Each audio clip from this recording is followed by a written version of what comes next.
Ya desde niños, a través de la cultura, hemos podido aprender un poquito acerca de lo que es el alma, ya sea a través de la religión, en la que se nos explica que cuando uno muere puede ir hacia un sitio o hacia el otro. También lo vemos en canciones o en poemas en los que usualmente se habla del alma. O algo que nos puede tocar aún más puede ser series de dibujos animados o el anime, como en aquellas escenas o aquella escena en específico cuando muere Goku y se le ve ascendiendo. En Dragon Ball, por ejemplo, se nos explica que cuando uno muere y ha sido bueno, no pierde su forma corporal. Luego también tendríamos el caso de Yoyo, en el que podemos ver exactamente lo que sucede cuando muere uno de los personajes protagonistas, en lo que se ve como su espíritu asciende al cielo o incluso a veces da algunas palabras de ánimo a sus compañeros.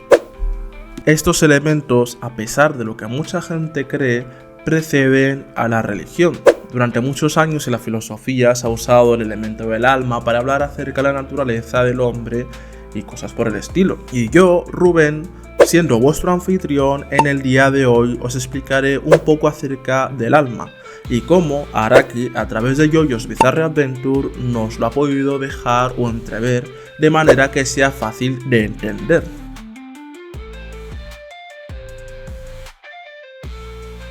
Cuando pensamos en el alma, a la mayoría de nosotros se nos viene a la mente como un ente fantasmal o espiritual que abandona nuestro cuerpo a la hora de morir. Sería una idea nada errónea, puesto que si nos vamos al origen etimológico de la palabra alma, llegamos a la palabra latina anima, ya dándonos una pista en el castellano acerca de su función y naturaleza, como ese espíritu o ente que se encarga de animar al cuerpo, haciendo que no simplemente sea un saco de carne.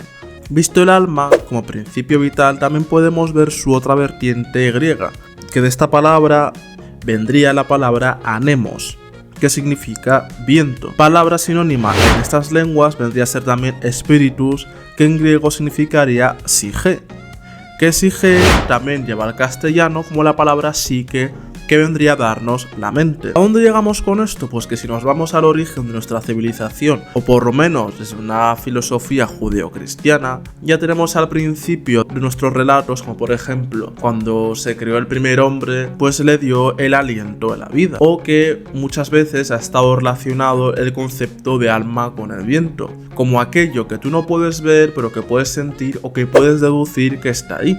Vamos, un ejemplo claro sería de que hasta no hace mucho se pensaba que el aire era un elemento inmaterial, puesto que no podías verlo y como mucho podías sentirlo. Ahora bien, ¿cómo relacionaríamos el sistema de stands con las almas? Pues bueno, para empezar deberíamos ver que los stands empiezan a salir en la parte 3 de JoJo. ¿Qué son los stands?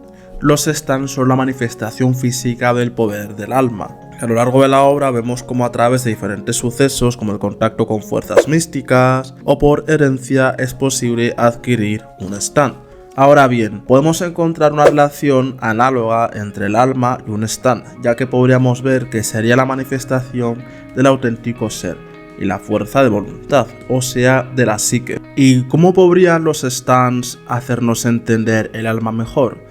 Pues bueno, para hablar bien de esto, voy a referirme al concepto latino anima, que reflejaría el espíritu vital, y la psique, que sería el ámbito mental. O sea, cogeré el ámbito griego y el ámbito latino. Un stand también refleja la dualidad del cuerpo y alma, que ha estado desde siempre en la psicología griega. Y también podría ser cuerpo-mente, que hemos tenido en la sociedad occidental, en la que un mortal tiene una realidad física, que sería el cuerpo, y una realidad inmaterial, que ya puede ser el reino de las ideas, el reino celestial, etc., en el que es invisible, pero que el ser humano tiene cabida en él a través de su alma. ¿Tendrían los animales alma al igual que los seres humanos? Pues según JoJo podríamos verlo. Tenemos el ejemplo de que Iggy, un perro que sale en la parte 3 de JoJo, que es muy inteligente y que tiene un stand llamado The Fool, o aquella rata que casi se baja sola a Yosuke y a Yotaro, o aquel orangután que también era un usuario de stand y que también casi acaba con la vida de Yotaro.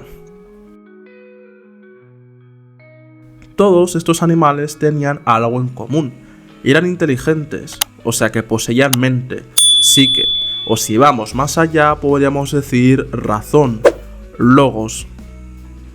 Aquí podríamos ver que hay una similitud entre el animal y el hombre, de su paso del hombre de animal salvaje a persona, entendido como animal social e inteligente.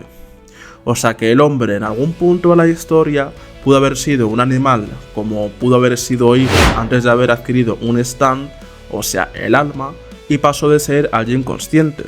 Vemos el caso de Iggy, como estoy comentando, que a pesar de ser un perro como los demás, es consciente de lo que era el deber, el engaño, el honor, etc. O sea que Iggy, a pesar de saber lo que era lo bueno y lo malo moralmente hablando, decidía comportarse como un perro más porque simplemente quería evitarlo. Quería evitar una responsabilidad moral, cosa que al final no pudo hacer puesto que sacrificó su vida por salvar a Polnareff.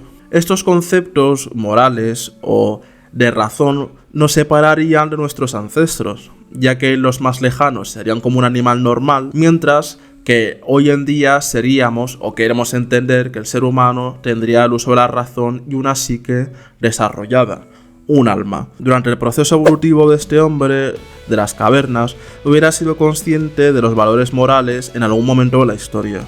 La voluntad, la autoconciencia, es decir, que tuviese en algún momento de la historia psique. Durante este mismo proceso le puede suceder a los animales, motivo por el cual tenemos al orangután, tenemos a la rata o tenemos a Iggy, que a pesar de ser animales normales a nuestros ojos, eran mucho más inteligentes que el resto de animales. Incluso vemos a Iggy en algunas partes de la obra tratando a los demás perros como si fuesen inferiores o fuesen tontos. Entonces sí, podríamos decir que los animales tendrían un alma, pero no del mismo tipo que tenemos los seres humanos, puesto que los animales poseerían solo la parte vital, el anemos, el espíritu de la vida, mientras que los seres humanos tendríamos anemos y psique, o sea, espíritu y mente, lo que vendría a componer el alma. Ahora bien, ¿cabría la posibilidad de que un ser tuviese dos almas, visto como la unión entre un espíritu vital y una mente? Pues bueno, si nos ponemos desde un punto de vista científico, tengo que aclarar antes de continuar con el vídeo que esta percepción que estoy dando es desde un punto de vista dualista, es decir, separación alma-cuerpo, pero si vamos desde un punto de vista científico que obvia la existencia del alma o por lo menos la ignora, tenemos que entender que cuando hablamos de consciencia o de valores o etcétera, viene a través de un proceso evolutivo que ha surgido durante miles de millones de años y que la concepción filosófica no tiene por qué ajustarse con la realidad. Ahora bien, con el tema de las dos almas, en JoJo tenemos un personaje que capta nuestra atención con esa definición, nada más ni nada menos que Diablo, el antagonista principal de la parte 5 de JoJo. Cuando encontramos a este personaje podemos ver que a priori es una persona con trastorno de personalidad múltiple, pero la cosa no solo se queda ahí. A medida que avanza la obra y cuando se produce el enfrentamiento final entre Giorno y Diablo, podemos ver que no es simplemente un trastorno de personalidad múltiple, sino que tenemos a dos almas coexistiendo en un mismo cuerpo. Debemos entender que a lo largo de la historia de la psicología, también incluida dentro de la filosofía, vemos que cuando se ha dado el problema del alma se refiere al problema del yo. Se ha identificado la existencia de un alma con la de un sujeto individual, indivisible. Pues con esta descripción podemos ver a Diablo como un cuerpo que posee dos de estas almas, dos de estas mentes.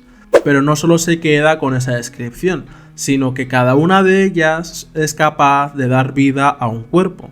Esto lo vemos al final de la parte 5, cuando Diablo queda separado en sus dos partes principales, Diablo y Doppio se queda en el cuerpo de Bucciarati y Diablo se queda en el aire. Es decir, que King Crimson, el stand de Diablo, no era el stand de Diablo, sino que era Diablo. Y esto podría explicar por qué Doppio, a pesar de ser una de las personalidades que tenía Diablo, no podía usar la manifestación de su propio yo, de su propia alma. Pero bueno, esto lo dejaré para otro vídeo cuando hablemos de Diablo y lo dejaremos por aquí hoy. Me gustaría que me dejaseis en comentarios qué os parece el alma, cuál de todas las explicaciones acerca del alma os parece la más razonable, si creéis en el alma, si no creéis, si tenéis un punto de vista materialista y nada más. Nos vemos en el siguiente vídeo y hasta la próxima.